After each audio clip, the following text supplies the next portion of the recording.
संस्कृताय। संस्कृत कक्षा में आपका स्वागत है। मैं प्रतीत राम वर्मा, असिस्टेंट प्रोफेसर, श्री गांधी महाविद्यालय, सिधौली, सीतापुर। आज मैं महाकवि भारत प्रणीतम किरातार्जुनीयम महाकाव्य का प्रथम सर्ग पढ़ाने जा रहा हूँ। वनेचर युधिष्ठिर के पास आता है और दुर्योधन की अर्थ संपत्ति का वर्णन महाराज युधिष्ठिर से करते हुए कहता है कि हे महाराज, क्या कि अनेक राजन्य रथाश्वसंकुल तदीयमास्थान निकेतनाजिरं नयत्ययुग्मच्छदगन्धिरार्द्रतां भृशनपोपायन दंतिनां मदः।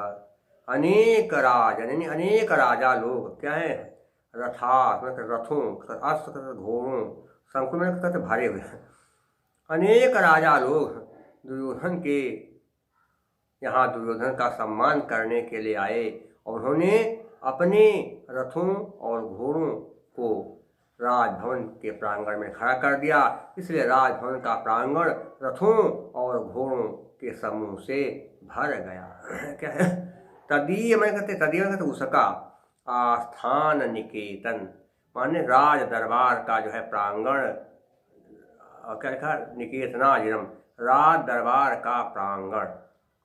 नृत्य में कहते प्राप्त करता है। आयुग्मच्छद, एक ऐसा पेड़ होता है जिसके पत्ते सब जो है बराबर नहीं होते, कोई छोटा है, कोई बड़ा, कोई और बड़ा, कोई इतना बड़ा, कोई इतना बड़ा, तो उसे कहते हैं सप्तपर्ण। उसका नाम ही पड़ गया है सप्तपर्ण, सारे पत्ते बराबर नहीं, कोई छोटा कोई बड़ा।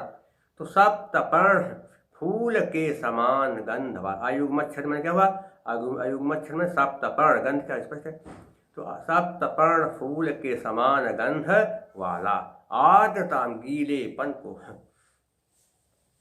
भ्रसम क्या कहते कि भ्रसम की, क्या कहते भ्रसम मैं कहता अत्यधिक नृप मन राजाओं के द्वारा, उपायन मन उपहार, दंतिना हाथियों का, मदह मद जल, राजा लोग दुर्योधन का सम्मान करने के लिए हाथियों का मद जल लेकर के दुर्योधन के राजभवन में आए और उन्होंने राजभवन के प्रांगण में अपने रथों और घोड़ों को खड़ा कर दिया, जिससे राजभवन का प्रांगण रथों और घोड़ों से भर गया। फिर हाथियों का मद जल उपहार स्वरूप लेकर के वह हाथियों का मद जल उपहार स्वरूप लेकर के वह दुर्योधन के पास गए और उन्होंने उस हाथियों के मद जल को महाराज दुर्योधन के चरणों में छिड़का और वो मद जल सप्तपर्ण फूल के समान गंध वाला था। वो मद जल सप्तपर्ण फूल के समान गंध वाला था। और जब सभी राजाओं ने दुर्योधन के चरणों में मद जल छिड़का तो राज दरबार का जो प्रांगण था, उसकी जो फर्श थी वो बहुत गीली हो गई, उसमें जल ही जल सब हो गया सब, और जो थी फर्श बड़ी गीली हो गई, वो गीलेपन को प्राप्त हो गई, ये हो गया। देखिए क्या हो गया, फिर से समझिए। अनेक राजा दुर्योधन का सम्मान करने के लिए, उनको मद जल समर्पित करने के लिए उनके राजभवन में आए और उन्होंने अपने रथों और घोड़ों को राजभवन के प्रांगण में खड़ा कर दिया। इससे राजभवन का प्रांगण रथों और घोड़ों से भर गया।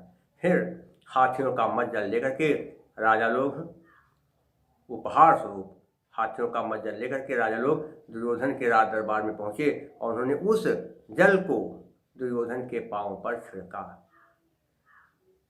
हाथियों का मद जल सप्तपर्ण फूल के समान गंध वाला था। जब सभी राजाओं ने दुर्योधन के पांव पर मद जल छिड़का तो फिर वह राज दरबार का जो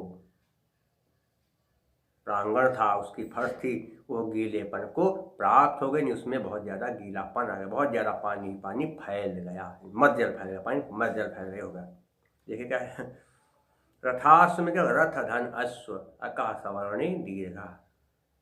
आगे देखिए, निकेतनाजिनम में निकेतन धन अजिनम अका सवर्णे दीर्घा। नयति धन अयुग्म, नयति धन अयुग्म, ई के बाद आ, इसलिए इक्वल्स के नियम से क्या हो, ई का या बन गया, और ता में ई की मात्रा लगी थी, इसलिए ता हो गया आधा। नपोपायन में नप धन उपायन, आध गुणा से ऊ का वो बन गया। सन देखिए कहाँ पर कहते क्या है, रथास में क्या होगा, कहते रथा क्या है, रथान च अश्वाचया, रथश्च अश्वश्च, ये भी कर सकते हैं। एक बार में लगा घोड़े बहुत हैं तो क्या होगा, रथाच या रथाश्च अश्वाश्च, बहु, ये द्वंद्व समास हो जाएगा। क्या है, रथ और घोड़ों से भरे हुए तो क्या है, रथाश्वई, क्या है, रथ घोड़ों से, रथाश्वई है संकुलम या संकुल, रथाश्वई संकुल, तृतीया तत्पुरुष समास है। आगे क्या होगा देखिए, गंधिरार्द्रता में गंधिना आर्द्रताम, गंध से हुआ है, गीला हुआ तो गंधिना आर्द्रताम, तृतीया तत्पुरुष समास हो जाएगा। और वो देखिए कहाँ पर क्या है, प्रत्येकार्द्रता में कत और टाप दोनों प्रत्यय हैं। अश्व में क्या होता है, घई प्रत्यय, और साथ ही देखें अगर मदा में भी घई प्रत्यय हो जाएगा।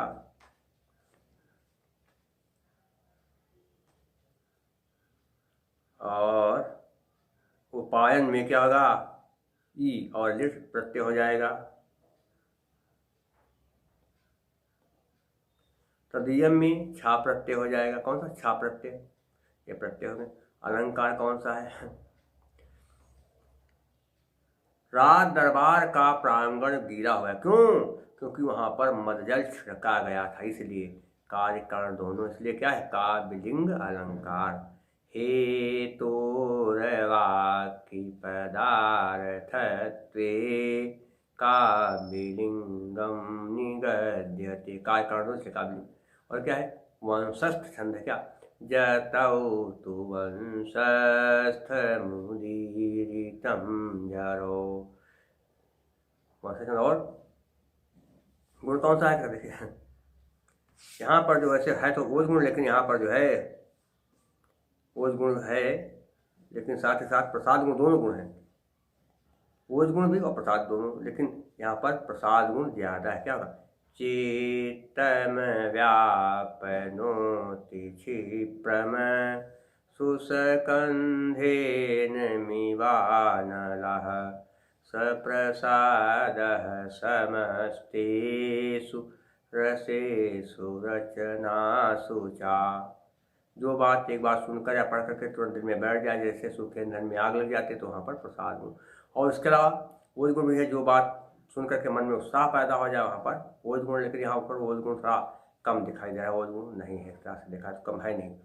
और जहाँ पर समासों का अभाव हो या बहुत कम समास हो, वहाँ पर वैदर्भित कैसे, माधुर्य व्यंजक वर्णे रचना ललितात्मका अवृत्तिरल्पवृत्तिरवा वैदर्भीरितिरिष्यते, वैदर्भीरित है, और क्या है, सात्वती वृत्ति है। आप लोगों से मेरा अनुरोध कि जब आप मेरे वीडियो देखें, कुछ पसंद आ जाए या समझ में आए, तो आप कृपया उसे लाइक कर दें और सब्सक्राइब भी जरूर कर दें। शेष मैं आपको अगले अंक में बताऊंगा, जब भी कुछ क्या कहते पढ़ाऊंगा तो मैं बताऊंगा, और इसके बाद जो है शेष बातें जो है बाद में होंगी। तब तक के लिए नमः संस्कृताय।